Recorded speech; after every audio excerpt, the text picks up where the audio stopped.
just another day in Boris Johnson's Downing Street. Well, we'll discuss all of that and more in a moment, but first it's the news.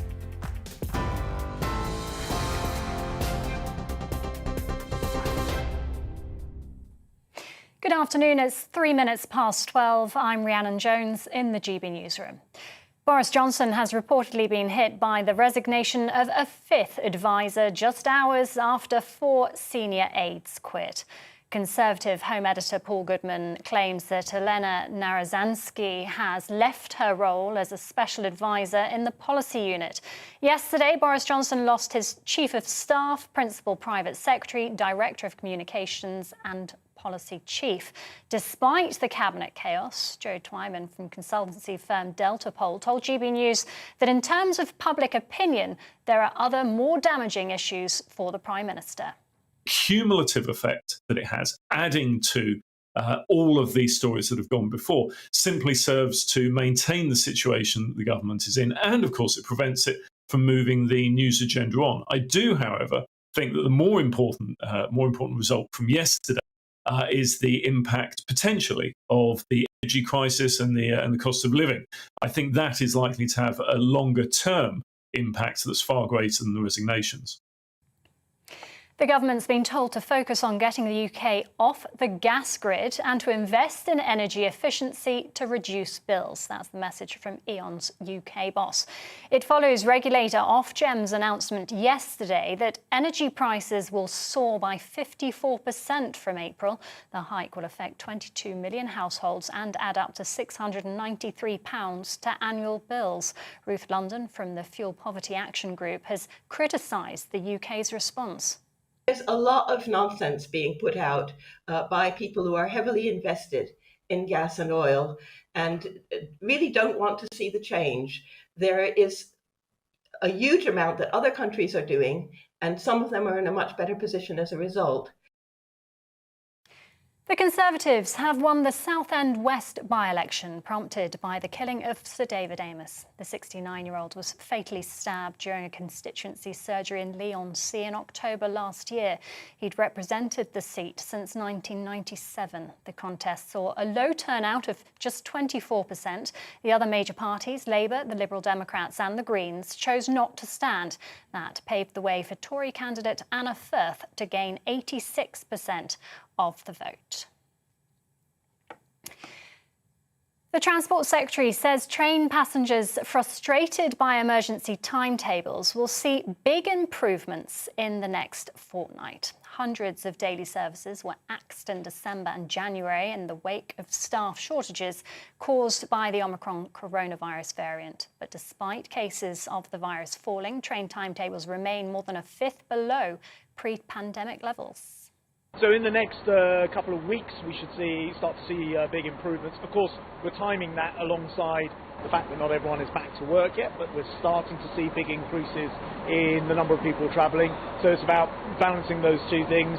What I want to see is railways expand, not shrink, and I'm opening new lines to do that. So there's a very bright long-term future. An order to stop Brexit agri-food checks at Northern Ireland ports has been suspended by a High Court judge in Belfast. The order was put in place by Agriculture Minister Edwin Poots, but is believed to potentially breach international law. The interim suspension will be in place until a judicial review against the DUP minister's decision can be heard in full. Stormont's executive can no longer meet and is unable to take significant policy decisions. That's after DUP First Minister Paul Givan stepped down over the Northern Ireland Protocol last night. The Foreign Secretary is condemning reports that Russia is planning to fabricate an attack by Ukraine, giving President Vladimir Putin an excuse to invade. US reports claim Moscow planned to use a fake video of a Ukrainian military attack on Russian speakers. The video would have included actors and elaborate props. Liz Truss says it's clear and shocking evidence of Russia's unprovoked aggression. Prince Harry has admitted experiencing burnout. In an interview for a mental health company, the Duke of Sussex said he's felt like he was getting to the very end of everything he had. The Duke also stressed the importance of self-care, but admitted it can be difficult to find the time. He fuel or any steam in the engine just was like, I was burning the candle at both ends, and it's like, boom. That is when you are forced to look inside yourself, because with everything else around you, seemingly you feel as though it's working against you. The only way that you can really combat it, and the only way you can build resilience for the outside world and your entire environment, is the inner work. And 8 new stamps have been released by the Royal Mail to mark the Queen's Platinum Jubilee on Sunday. The set features photographs throughout the decades, illustrating her dedication to service and her changing fashion over the years. The Queen is just 2 days away from becoming the first British sovereign in history to reach 70 years on the throne. This is GB News. We'll bring you more as and when it happens. Now it's back to the briefing with Isabel Oakeshott.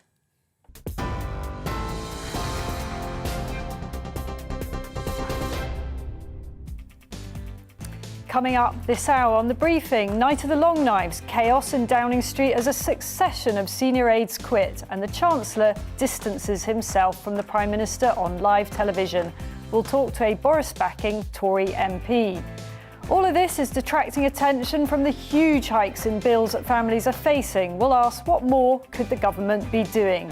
And after disturbing revelations about so-called rape banter by some police officers and news that only 6% of crimes result in a charge, why don't the police do their job?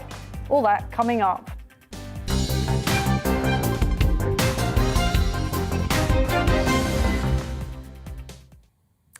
Well, Boris Johnson is fighting to save his premiership today after Downing Street was rocked by the resignation of one of his closest and most long-standing allies.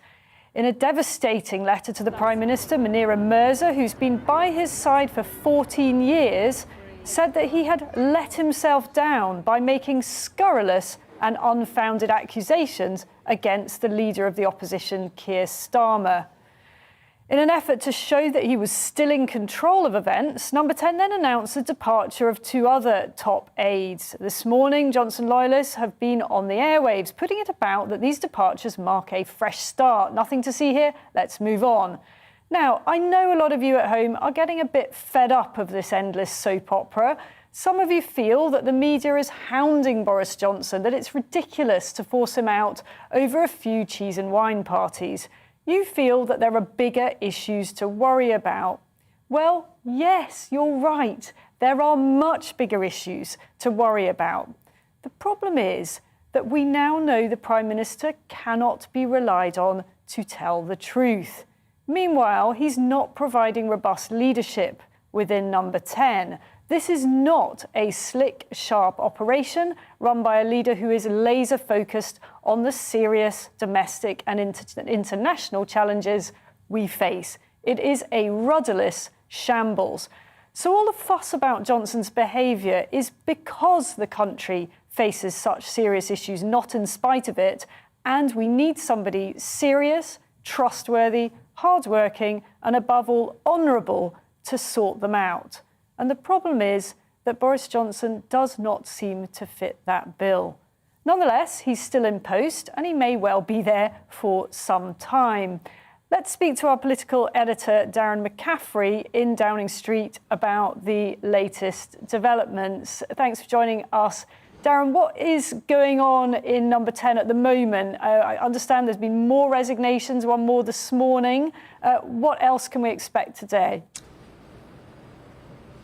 Yeah, indeed, Isabel, a few more empty offices in Number 10 today than there were yesterday. You're right in saying the last couple of hours, Alina Narozensky, who was in the policy unit, has also handed in her resignation, making her the 5th person to do so in the space of 24 hours. She worked, of course, under Munira Mirza in that policy unit. And it's been a pretty damaging 24 hours. Now, some of those resignations we were expecting, not necessarily yesterday, but we were expecting, given that they got caught up in the Partygate scandal, like Jack Doyle, the Director of Communications, like Dan Roosevelt, who was essentially in charge of Number 10, and Martin Reynolds, of course, who had sent that email, the infamous bring your own bottle email. But there is suggestions that those resignations were brought forward to yesterday to essentially give the appearance that this was all coordinated. But frankly, many MPs are asking this morning, Isabel, or this afternoon, who is going to replace all of these people? Can Boris Johnson genuinely bring in some heavy hitters? Now, he has brought in Andrew Griffiths, who's a Conservative MP, to head up the policy unit, but many are soul-searching about who else could step in to the breach, who would be willing to do so. There had been speculation, it must be said, propagated somewhat by the Prime Minister himself, that Lynton Crosby might have a much greater role inside Number 10. Of course, Lynton Crosby behind many Conservative election wins, but frankly, it looks like if he is to come back, it will be in a part role as a consultant, not an integral part of the Downing Street machine. And all this, as you say, while the Chancellor yesterday essentially distanced himself from that slur that the Prime Minister taunted Keir Starmer with earlier on in the week, suggesting that he would not have used that language involved, and new polling as well out today suggesting that a half of Conservative voters at the last election may well not vote for the party in any forthcoming election. Turnout in that by-election last night, only 24%. Many Conservatives simply staying at home. So yeah, the chaos continues, essentially. Downing Street suggesting this is not a mass exodus, this is part of a planned reset, that things will become clearer over the weekend about how Downing Street will be run. And it is something that Conservative MPs have wanted, a better operation. But you know what, it just gives the impression, doesn't it, that essentially it is the beginning of the end, as Malcolm Rifkin put it last night, that many people are leaving the ship as it starts to sink, and all the while we wait to see whether we will get to that 54 number of letters that would spark a leadership contest that the Prime Minister insists that he would fight to win. Well, thank you very much for that quite detailed summary there. I mean, a lot of our viewers won't have heard of the individuals who have left over the past 24 hours. These are not household names, are they? And Downing Street has successfully created some kind of confusion over who's left and who's left voluntarily and who's been fired. That's very deliberate, isn't it, Darren? You know, they want it to look like really many of these people have actually been pushed out as part of a kind of great reset. Do you think that spin is working? I mean, it's certainly not working on Tory MPs, is it? The idea that this is all part of a new beginning? No, and more particularly with Mandira Mirza. You know, she was by his side, the head of the policy unit for his entire time inside Number 10, but had worked with him while he was Mayor of London. Essentially, she has been a senior advisor to his for the last 14 years, and her resignation letter yesterday was entirely unexpected and quite brutal, it must be said, for the Prime Minister, saying that he needed to apologise for that Jimmy Savile slur against Keir Starmer. That obviously the Prime Minister didn't go as far as that, and she felt the need to quit. Now, as for the others, you're right, none of these are household names. Most people, even in the world of politics, won't necessarily, or who are politically interested, have heard of all these people, but they are, some of the most senior advisors inside Number 10.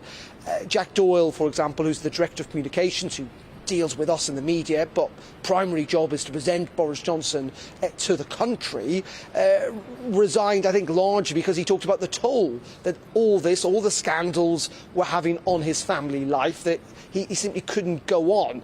Now, there are suggestions that he and a few of the others that may well have gone at some stage would have to go because they could be named in investigations, having attended some of these parties. We know, of course, Martin Reynolds, the Prime Minister's former Principal Private Secretary, had sent that email about bring your own bottle.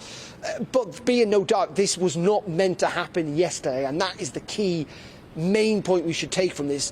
Downing Street are being buffeted by events here. They are not in control of what is happening, and that is what's concerning MPs. The Prime Minister, having lost the confidence of several dozen of his MPs in public, many others in private, is now losing senior members of staff when actually it's not meant to happen, and that gives the impression that all is not well inside Number 10. If you didn't know it beforehand, you certainly do now. And it comes back to this fundamental point about who is now willing to step into the breach and to take up these senior positions.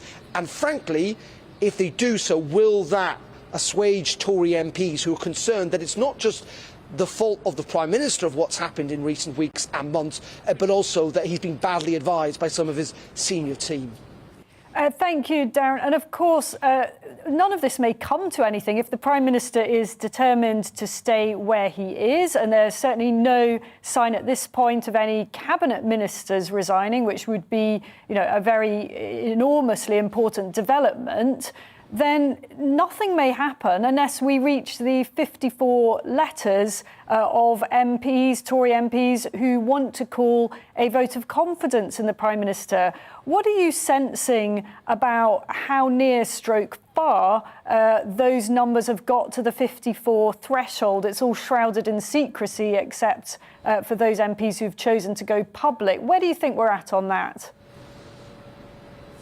Well, it's really difficult to judge, isn't it? And there's always speculation, Isabel, here at Westminster about how close we may well be to that 54 number. Chris Hope in The Telegraph yesterday was suggesting that we may be down to single figures about the number of letters needed to go in to reach that figure. But in the end, no one really knows. It's down to Sir Graham Brady, of course, who keeps this all very secret. He's chair of the 1922 committee. He's the person those MPs submit letters to.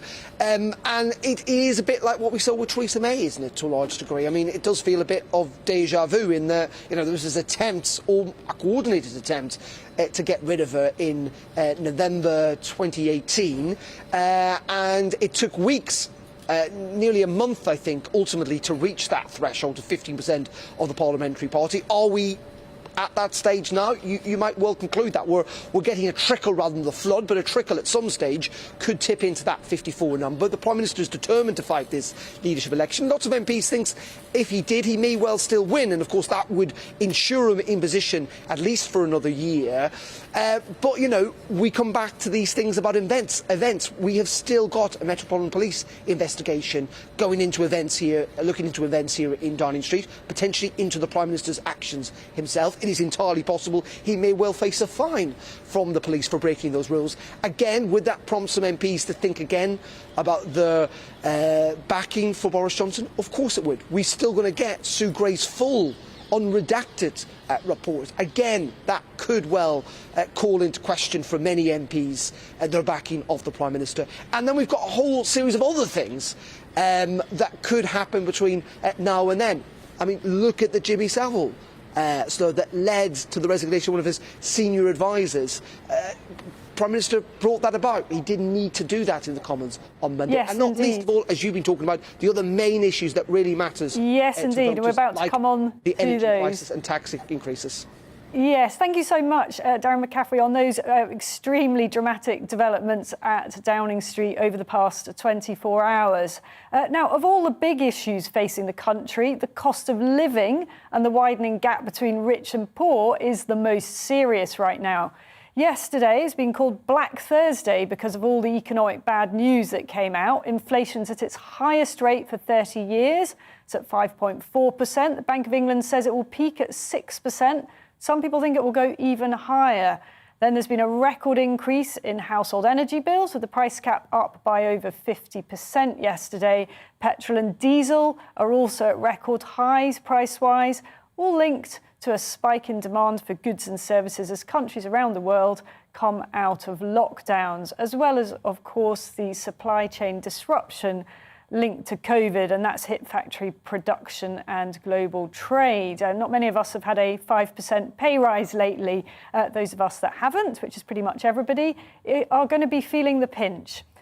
Bank of England says that we should brace ourselves for the biggest annual fall in the standard of living since records began. So pretty sobering stuff there. Joining me to talk about what all this means for ordinary people is the economist Dr. Gerard Lyons. Dr. Gerard Lyons has an extraordinarily impressive track record when it comes to economic forecasting. He's also a former chief economic advisor to Boris Johnson when Mr Johnson was Mayor of London. Thank you very much for joining us, Gerard.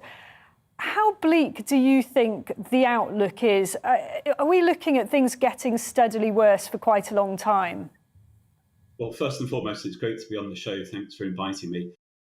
Before I hit you with the pessimistic news, I think it's important to put the current cost of living squeeze in context. There is some, thankfully, good news. First, that the economy is recovering and the unemployment picture is far better than anyone expected a year or 2 years ago. So low rates of unemployment.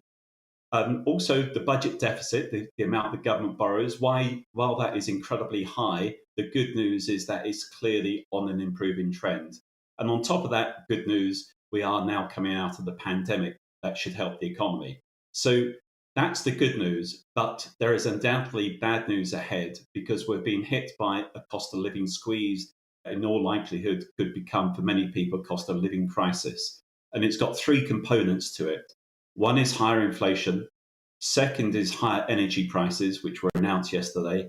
And third are the tax increases that are likely to hit us. So all three of these are combining, and they'll really come to the fore in the next 2 to 3 months. And that will be felt across the whole economy. And the question then is not only how much people start to pay more in terms of bills and taxes, but also whether this will start to derail the recovery and hit the economy as we move into the spring and summer.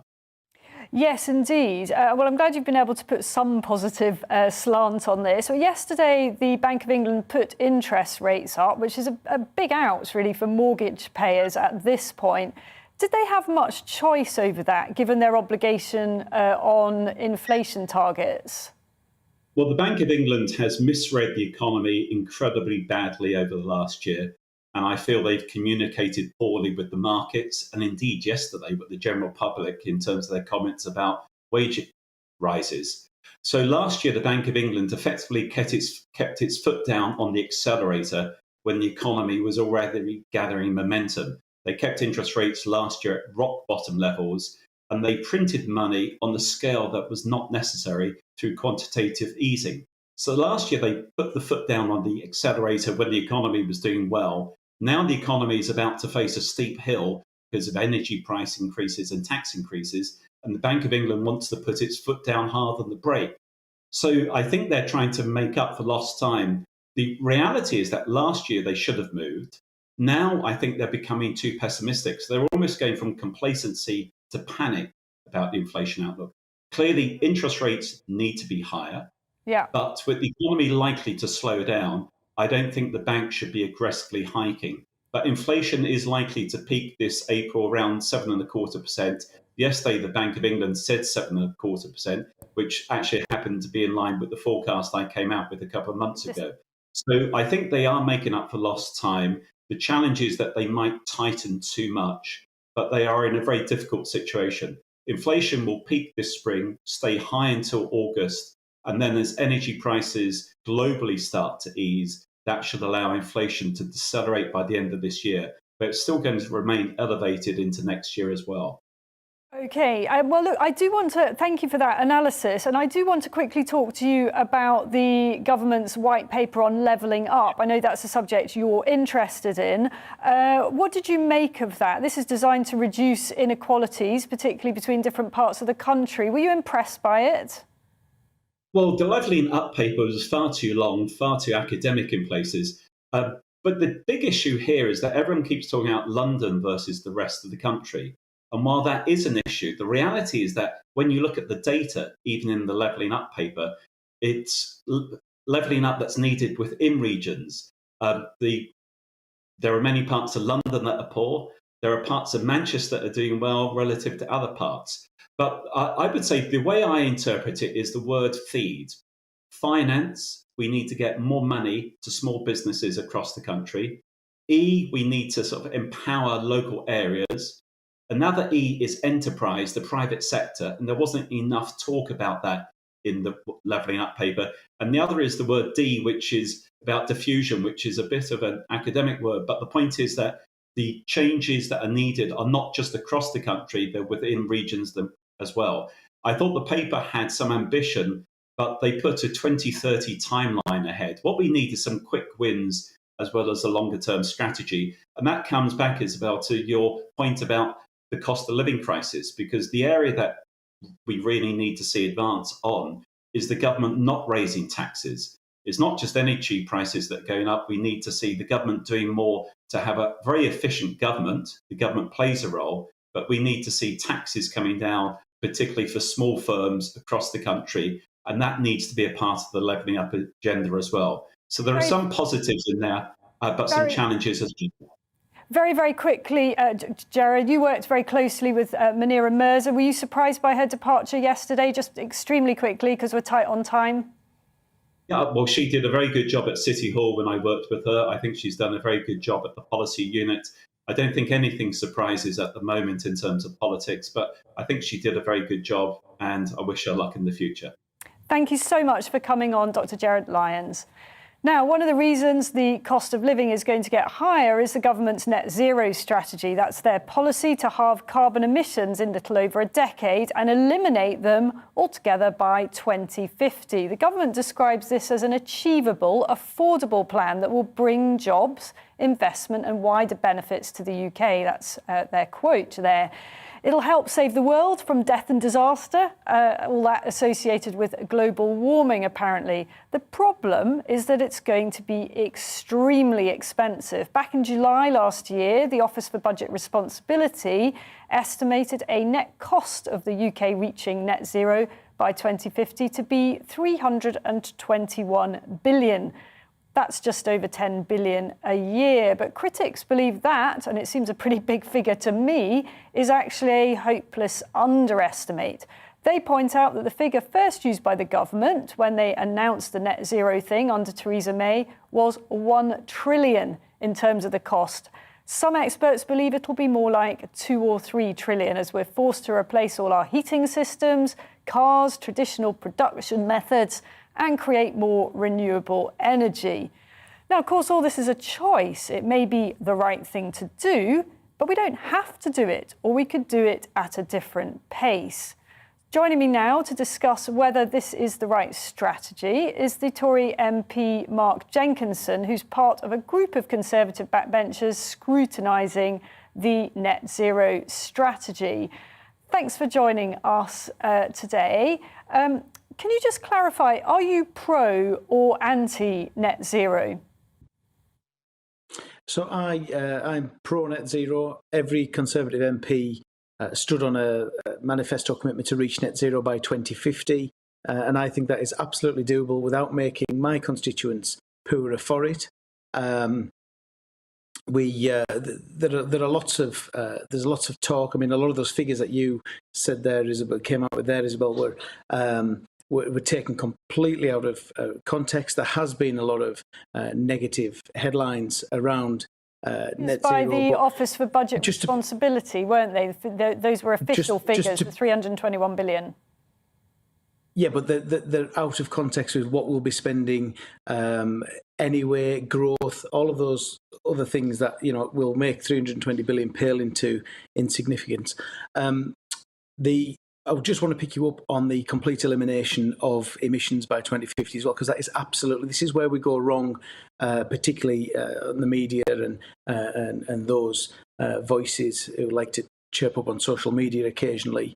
It's not the complete elimination of emissions by 2050. It's net zero by 2050. Yeah. There will be continuing emissions, of course, way beyond 2050. There will be continued use of oil and gas. There will be continued use of coal past 2050. And that's for me, is where a lot of the communication has gone wrong. That's what we need to be better at as parliamentarians and as a government. Thank you for clarifying that. You're absolutely right. We're not going to be eliminating them altogether. We're just going to be offsetting to the point that it is net zero. I'm happy to be corrected on that. Do you think, though, that the timeframes are realistic? Do you think that, in fact, we're going rather too fast on all this?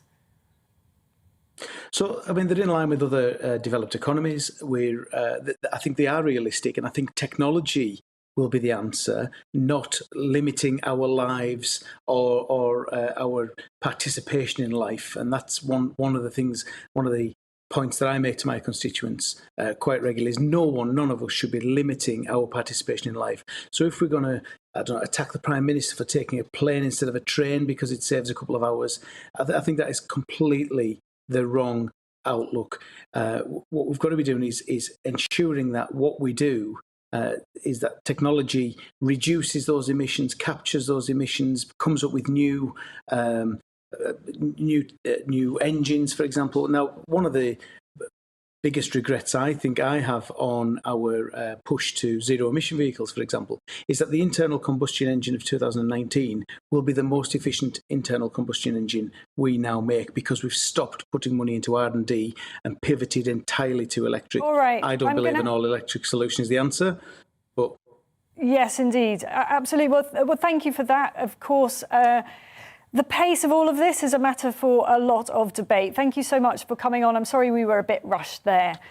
Coming up after the break, the Conservative government seems to be on the rush to net zero, as we've been discussing, but should we be giving people a say on it? We'll be talking to somebody who's been campaigning for a referendum. But first, it's the news.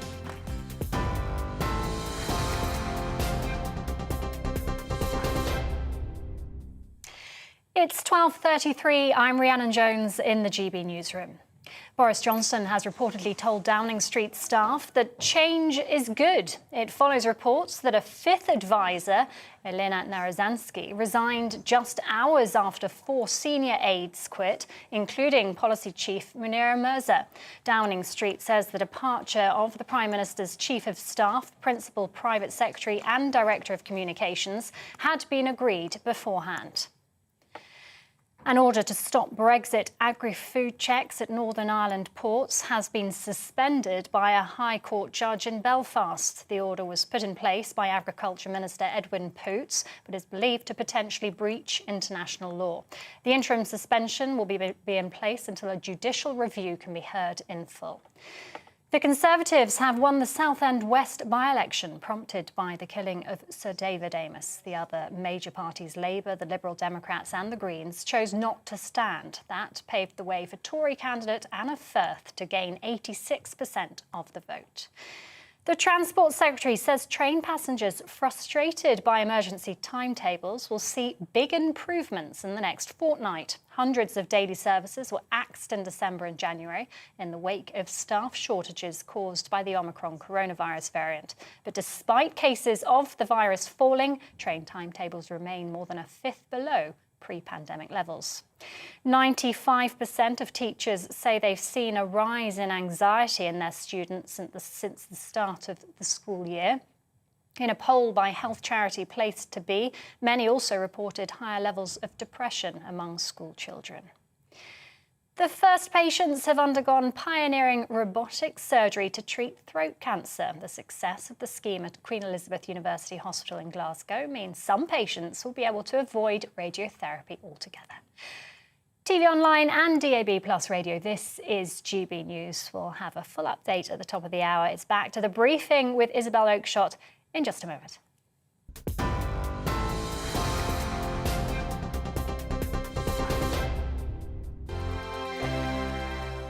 GB News is the UK's home of discussion and debate from all perspectives. To stay up to date on the latest stories, make sure that you subscribe to the GB News channel right here on YouTube. You can watch us live 24/7 across the whole world. You can also check out exclusive content and catch up on previous episodes of your favourite shows. Every day, we ask the questions that you'd ask, so why not add your voice to the conversation in the comments section? Don't forget to subscribe. We are GB News, Britain's news channel. Every night at 11 on GB News, we bring you the next day's stories the day before. It's basically like time travel. If it's a big story, we'll cover it, guaranteed. But we'll also have some fun along the way. Big opinions, big laughs. Sometimes big hair. This is Headliners, the paper review show that won't send you to sleep like the others will. 11 p.m, 7 nights a week. Join us.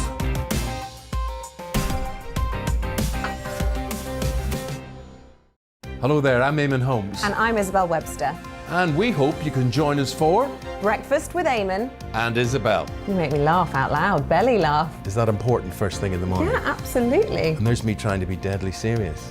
News is a serious business. Yeah, I have to rein you in sometimes. Well, it doesn't stop us laughing at it. It doesn't stop us having an opinion on what's going on. Yeah. And it certainly will not stop us reflecting what you think. Weekdays from 6 to 9:30 on GB News.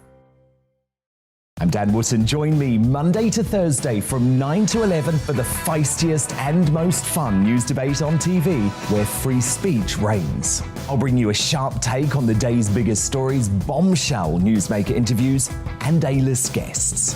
And I guarantee you, no spin, no bias, no censorship, and no reason to go to bed. That's Dan Wootton Tonight, Monday to Thursdays from 9 on GB News.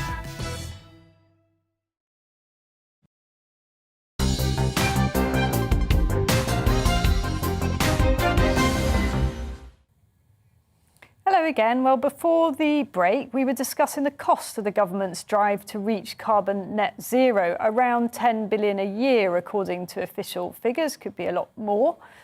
These are huge changes the government's proposing, and I'm wondering whether you're feeling you'd quite like a say in all of this. Could there be a case for a referendum, or are people fed up of referendum? Well, joining me now is Lois Perry, who's been campaigning for people to be given a say on whether all this should go ahead. Hello. Hi, thanks for joining us. Hello, so you are leading a campaign for a referendum on net zero, is that right? Yeah, that's right. We set up CAR26, which is Climate Analysis Reason, around COP26, being a bit naughty, play on words. And we just wanted a debate about all the climate issues because we feel there hasn't been any debate at all. It's been forced down our throats. And we actually did some polling, a YouGov poll, which showed that 58% of those who expressed an opinion wanted a net zero referendum, and it was on the front cover of the Telegraph and everything else. It was fantastic. We were very, very pleasantly surprised. I mean, that figure has actually gone up now because in recent polling from Howard Cox at Fairfuel UK, it's actually 5 out of 6 voters actually want to have a net zero referendum. And I can't say I blame them because this is going to impact so much on people's lives. And you actually went up to COP26, don't you? I recall listening to an interview with me and the disabled where you were being chased off the premises, and I think you were forced to retreat to the toilets.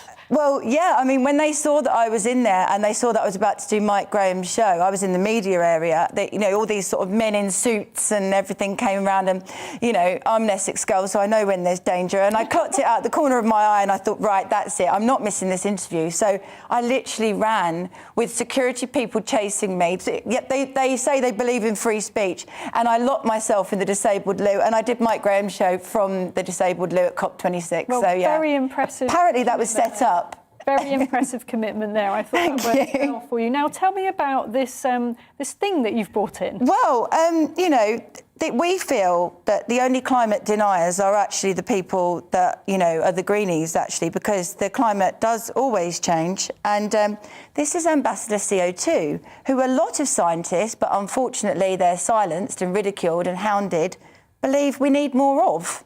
And so that's part of what we're going to be talking about. Let's have a debate. There hasn't been a debate on these issues. And oh God, when people are going to be choosing between heat or eat, people have to be driving giant iPads around, not have their cars. It's going to be absolutely awful. I don't think anyone realises how horrific this whole net zero thing really is. And who would actually pay for a referendum? I mean, it's a huge amount of organisation, isn't it? Do you feel that you're getting any traction amongst any serious political players here on this campaign? Well, absolutely. Funnily enough, I was with Richard Tice, the leader of the Reform Party, yesterday, who's very interested in what we're doing. I cornered Ed Miliband at a party last week, which is quite funny, and got him to admit that, number one, the technology really isn't there for the goals. You should have had your tape recorder. I should have had my tape recorder. I've got a photograph, but no tape recorder.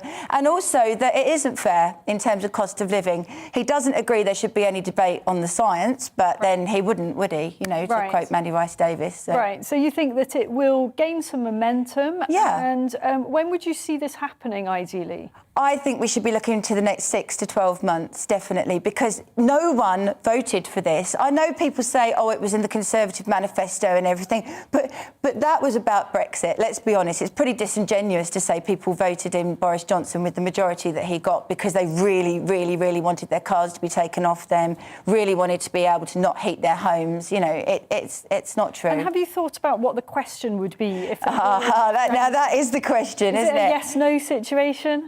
Yeah, that needs to be looked at and worked through. But yeah, I think if we come up with the right question and then go for it. I mean, we have got so much natural reserve shale gas under our feet, £1 trillion worth of shale gas under our feet. And Lance Foreman, the smoked salmon king and former Brexit MEP, actually did a calculation yesterday and put it on Twitter that our bills could go down to £400 a month. No, sorry, £400 a year. Probably a year. Yeah, that's right. Yeah, sorry. Yeah. Rather than £2.5 grand. £400 a month is probably what we're facing. No, sorry. Yeah, £400 a year. And I mean, that's an extraordinary reduction. It would indeed be that. I'm sure there'll be some who will dispute those figures. But anyway, listen, thank you very much for coming. And here is Ambassador CO2. This is for you. CO2 there you go. Thank you very much, Lewis Perry, on your campaign there. Now, amid all the drama yesterday, one story that didn't get nearly as much attention as it would have on a quieter news day was the revelation that the Prime Minister and Home Secretary have been misleading voters about crime statistics. The head of the official statistics watchdog has reprimanded the pair for incorrectly saying that crime has fallen by 14%, when in fact that figure excludes the fastest growing category of crime, which is fraud and computer misuse. Sir David Norgrove has made it clear that he thinks this spin on the figures was wrong, and he's going to be writing to Boris Johnson and Priti Patel to wrap them over the knuckles.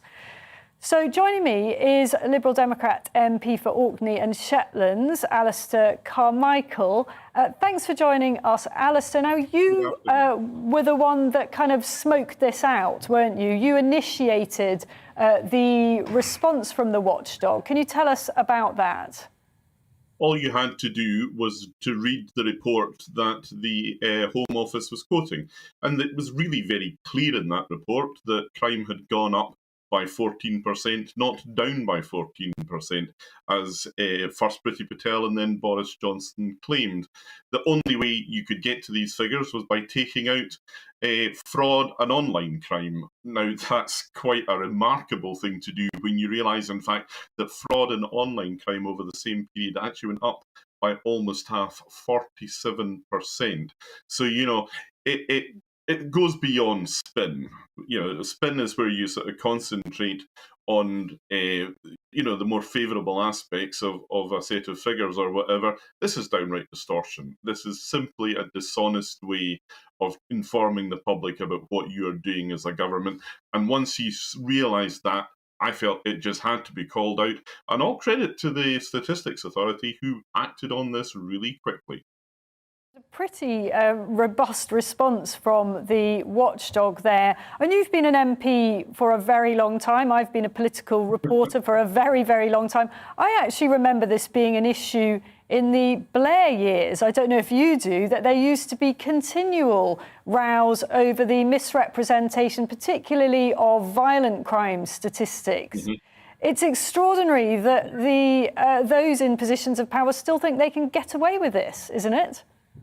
Well, it's not just extraordinary, it's outrageous. And you're right, a lot of this is the sort of thing that started under the days of Alistair Campbell and the Blair spin machine. But, you know, I think what you see now, and remember, this sits in the context of all the other things that Boris Johnson is doing and saying at the moment, his unwillingness to be straight and open and honest with people about what's been happening in Downing Street, the allegations, the mud he's slinging around about Keir Starmer and Jimmy Savile. But, you know, at the end of the day, what really infuriates me is that our country has got a massive problem here with online crime and fraud. You know, it is a growing issue for so many people, and so many of the oldest and most vulnerable people in our communities. Every week I hear more stories of people being tricked, or sometimes coming very close to being tricked, out of sometimes their whole life savings. And really, you know, if Boris Johnson and Priti Patel were doing the job that they would be elected, that they've been elected to do, then they should be tackling that instead of trying to find their way of weaseling out of the other bigger problems that they've created. Finally, do you think they need to come before the House to apologise for this, or what do you think a remedy would be at this point? Well, look, the start of it has got to be that they fess up. They say, OK, hands up, we shouldn't have done this. You've caught us out. It's a fair cop, Gov. But really, you know, I'm not so much interested in making this about Boris Johnson and Priti Patel. I think people have their own views of them already. I want to make this story about the millions of people, over 3 million people a year, I think, in 2020, who are the victims of fraud, and the millions that are lost to them every day. That's where the focus should be, not on Boris Johnson and Priti Patel. So, you know, it makes me wonder if, in fact, this distortion of the statistics is not any sort of accident. It's a deliberate tactic by the Conservatives to distract attention away from their abject failure in the most egregious difficulties in our criminal justice system at the moment. Well, thank you very much, Alistair Carmichael, and well done with that sleuthing there and getting that confession. Thank you. Staying with the subject of crime and policing, this week we also saw the release of a shocking report into conduct at the Metropolitan Police. London Mayor Sadiq Khan has put Met Police Commissioner Cressida Dick on notice over allegations of misogyny, racism and bullying within the force. And this was after an investigation by the Independent Office for Police Conduct into behaviour by officers at Charing Cross Police Station. Among the evidence they found were appalling WhatsApp messages between officers, including jokes about rape and sexual violence. And all this comes after it emerged that only 6% of crimes in England are solved. Joining me now, I'm delighted to have Peter Blexley, a former Scotland Yard detective who spent years working undercover as a gangster to take drugs, weapons and fake goods off the market. He's also been a star of the Channel 4 series Hunted. That's where ordinary members of the public and celebrities go on the run around the country and are tracked down. Peter's been highly critical of the leadership of the Met, including the handling of the inquiry into parties in Number 10. Earlier this month, Peter tweeted that Cressida Dick doesn't lead, she follows. Well, thank you very much for coming in. You were already quite critical of the Met Police Commissioner before this report about the behaviour at Charing Cross. How are you feeling about her status now? Well, I've sort of defended her over the years, many times on the media up until recently. People have said, should she go? And this follows dreadful episodes like the Wayne Couzens and murder of Sarah Everard and other dreadful, dreadful periods and experiences. But just of late, I'm afraid, from my personal standpoint, speaking as a former Met Police detective, I think she's run out of road, quite simply. For me, that dreadful lack of judgment that she showed in not launching an investigation as soon as the Mirror and ITV released those allegations of potential offences being committed at Downing Street, because they were criminal offences that were being alleged, and crime is a matter for the police. For her to sit on her hands and say, we're not going to investigate those, Why do you think she did that? Was that political? I mean, was she just trying to sort of secure her position? Well, you see, it gives fuel to the conspiracy theorists, doesn't it? And that question that you've just asked, why did she make that appalling non-decision to investigate? I think she needs to answer for that, because many conspiracy theories are running rampant as a result of that. And if she'd said right from the start, we're investigating these allegations, there would have been no need for the Sue Gray inquiry. and the consequent report. And we wouldn't now find ourselves mired in this farcical no man's land where there are two bodies that have investigated the same allegations and we've had one report redacted and part silenced and the like. We wouldn't be in this situation if Cressida Dick had shown the correct judgment and launched an investigation the minute those allegations were made. What did you make of that pretty irregular instructional guidance from the Met Police not to publish the Sue Gray report in case it prejudices their own investigations? I thought that was all pretty strange. Well, yet again, this situation wouldn't have arisen if Cressida Dick had said right from the beginning, the Met are going to investigate, which is what she should have done. All of this indecision, all of this entire unsatisfactory situation is of Cressida Dick's making. And what about that report into the behaviour of officers at Charing Cross Police Station? I mean, it was focused on that particular branch of the police, wasn't it? Is there a suggestion that it is much more widespread, the kind of cultural things that were highlighted there?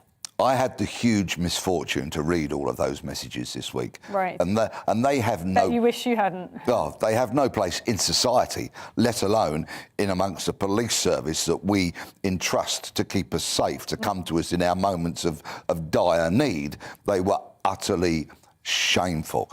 There is, of course, an inquiry into the standards and culture of the Met Police. And have all the officers concerned now, have they been disciplined, fired, whatever, or is that still an ongoing process? 2 are no longer serving. Another 9, I understand, have been subject to some form of disciplinary procedure and have clung on to their jobs. Right. Baroness Casey is now carrying out a report into the standards and culture of the Metropolitan Police. It will be very interesting to see what her conclusions are. And this comes on the back, of course, of the appalling Sarah Everard murder. There clearly is a problem. I and other commentators for many, many years have said there may be a few rotten apples. Well, that few seems to be growing in number and growing in number.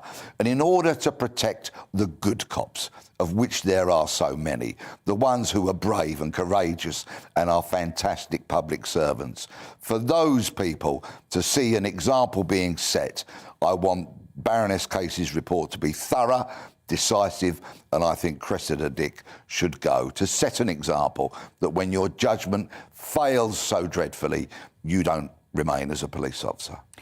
Thank you for that very powerful call there. And I hope you'll come on another time to talk to us about your hunt to find Britain's most wanted man. Absolutely fascinating. That's still ongoing, isn't it? It very much is the hunt for Kevin Parle, who was up an enormous amount of my time, and I will not rest until he is found. And this is a double murder or somebody accused of double murder? Yes. He's been on the run for how long? 17 years. He's not been convicted of these crimes because he jumped police bail, and he's wanted for the murder of a 16-year-old boy, Liam Kelly, and a 22-year-old mother of 3 young children, Lucy Hargreaves. And for Liam and Lucy, for their memories, for some kind of justice to be achieved for them, I decided to hunt down Kevin Parle. I've been searching for him now for nearly 3 years. Something happens in relation to this hunt every day of the week. Wow. I've never been more enthused about doing anything in my life, and I simply will not rest. We think he's overseas, don't we? He's certainly not in the UK. It would be foolish of me to tip him the wink as to where I think or where I may know that he actually is. But what I will say is he's not in the UK. Thank you so much for coming in to talk to us all about that, Peter Bleksley, and do come on again on your hunt for Britain's most wanted man. You're watching The Briefing with me, Isabel Oakeshott. The show is back every Friday from 12 noon. Up next, it's On the Money with Liam Halligan, but for now, I'll leave you with your weather forecast. Hello again. It is an awful lot colder out there today. A stiff, fresh wind bringing a mixture of sunshine and showers. And those showers are wintry, particularly over western Scotland, where snow showers will continue through the day. This cold front has swept across the country overnight, clearing from East Anglia and the southeast by around about lunchtime. Introduced the colder air, and it's still windy out there as well, and that wind bringing a lot of showers into Northern Ireland, western Scotland. Snow here down to low levels at times, building up over some of the higher routes, particularly in western Scotland. For Northern England, a mixture of hail, sleet and snow in the showers here, along with North Wales. But further south and east, not too many showers, many places dry and bright with some winter sunshine, but it is cold. Certainly a lot colder than recent days. Add on that wind, that gusty, gusty wind, and it feels even colder. And that wind will continue to bring more snow showers over western Scotland this evening. The potential for some disruption, especially on some of the higher routes as the snow could start to build up. But elsewhere, the wintry showers do tend to ease this evening. For many, it'll be dry across the south and east, certainly dry as we head into the weekend. But it will be cold with temperatures close to freezing, even in towns and cities. Some sunshine then early on across the Midlands, East Anglia and the southeast, but cloud and rain will move back in across the north with some further snow across Scotland, intending to rain at lower levels through the day.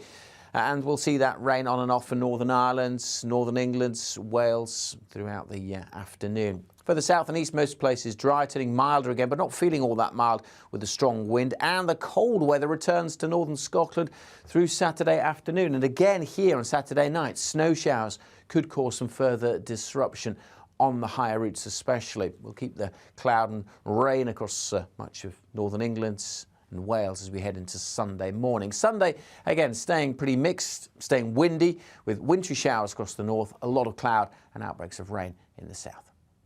Every night at 11 on GB News, we bring you the next day's stories the day before. Basically like time travel. If it's a big story, we'll cover it, guaranteed. But we'll also have some fun along the way. Big opinions, big laughs. Sometimes big hair. This is Headliners, the paper review show that won't send you to sleep like the others will. 11 p.m, 7 nights a week. Join us.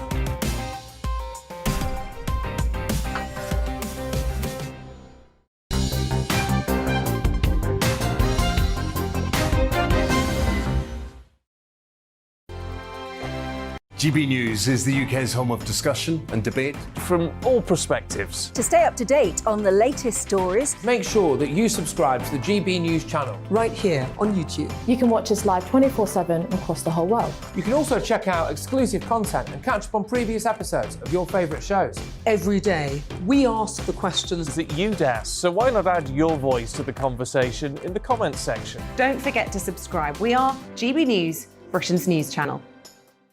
Every night at 11 on GB News, we bring you the next day's stories the day before.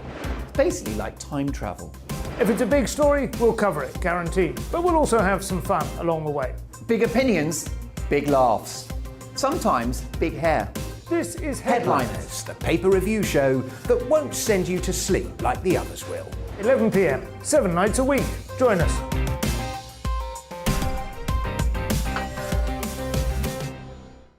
Hello there, I'm Eamon Holmes. And I'm Isabel Webster. And we hope you can join us for Breakfast with Eamon and Isabel. You make me laugh out loud, belly laugh. Is that important first thing in the morning? Yeah, absolutely. And there's me trying to be deadly serious. News is a serious business. Yeah, I have to rein you in sometimes. Well, it doesn't stop us laughing at it. It doesn't stop us having an opinion on what's going on. Yeah. And it certainly will not stop us reflecting what you think. Weekdays from 6 to 9:30 on GB News. I'm Dan Wootton. Join me Monday to Thursday from 9 to 11 for the feistiest and most fun news debate on TV, where free speech reigns. I'll bring you a sharp take on the day's biggest stories, bombshell newsmaker interviews, and A-list guests. And I guarantee you, no spin, no bias, no censorship, and no reason to go to bed. That's Dan Wootton tonight, Monday to Thursdays from 9 on GB News.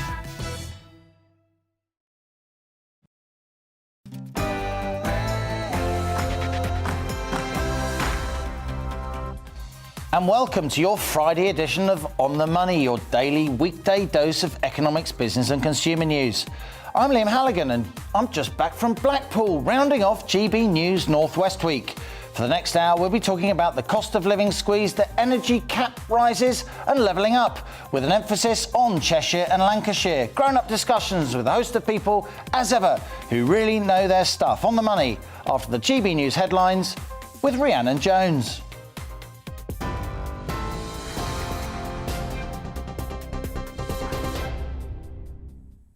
Good afternoon. It's just gone 1 o'clock. I'm Rhiannon Jones in the GB newsroom. Boris Johnson has reportedly been hit by the resignation of a fifth advisor just hours after 4 senior aides quit. Conservative Home Editor Paul Goodman claims that Elena Narozanski has left her role as a special advisor in the policy unit.